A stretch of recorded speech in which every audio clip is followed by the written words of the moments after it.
Ay, dami ko pa.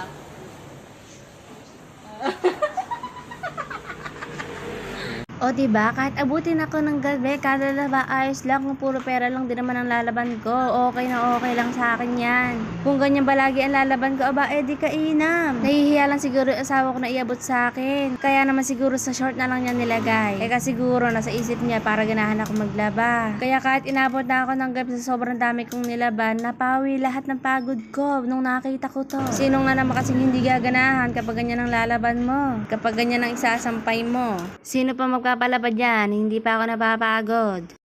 Kaya ngayon guys, naghahanap ako ng mga magpapalaba sa akin. Basta siguraduhin nyo lang na may maiiwan kayo sa bulsa nyo, ha? Hindi, charot lang. So yun lang. Kapag naman guys may ads tong video ko, huwag nyo naman ini-skip, panoorin nyo lang. So yun lang. Salamat sa panonood. Babu!